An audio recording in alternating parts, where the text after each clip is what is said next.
I often heard things like this from my writer friends. What do we learn how to speak in public for? We are writers. We should learn how to write well so our readers will love our story. At first, I thought it was true. But after looking at the reality, when I joined a book club, attended a book launch from my favorite writers, or joined a short webinar from a publisher, now I'm 100% sure that writers should learn how to speak verbally and communicate well in public.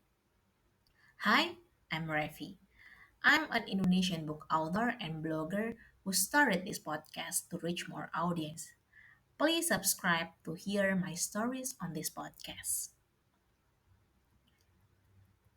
Now, AI like ChatGPT can compete with writers in every aspect.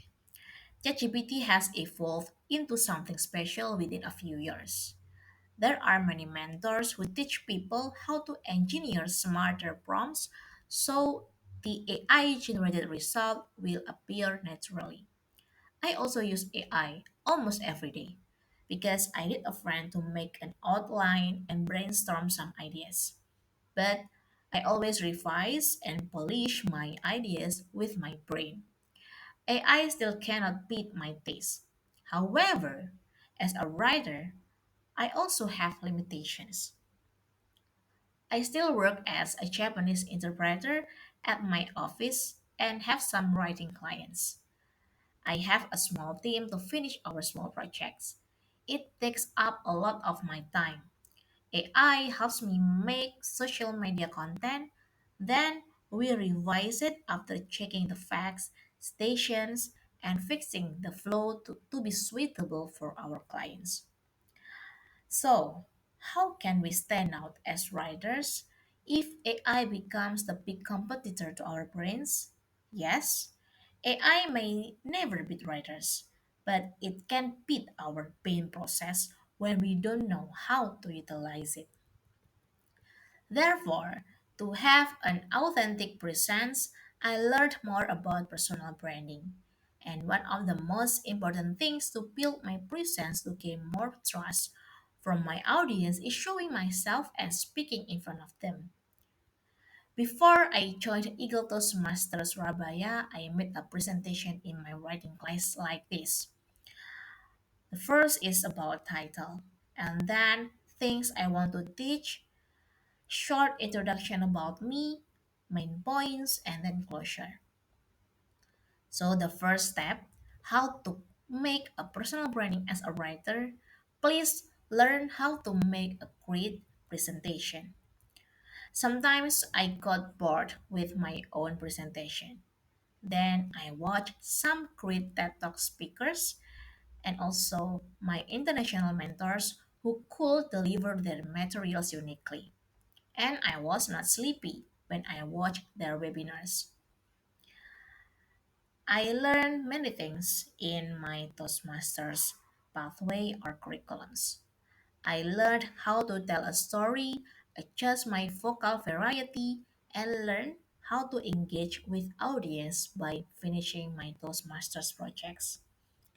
Now I get more and more opportunities to spread my stories. And the second, please believe that your story matters, but your real presence is essential.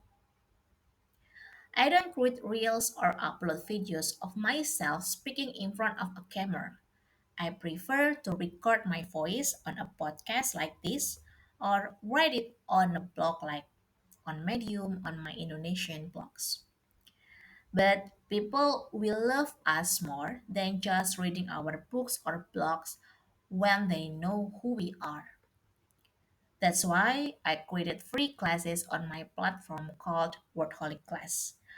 I did live sessions on Instagram and collaborated with other communities too. They need to see how I can explain the importance of reading my book or stories. They also need to love me as a writer to be attracted to my writing projects. Help others first, gain their trust, then we will get more traction.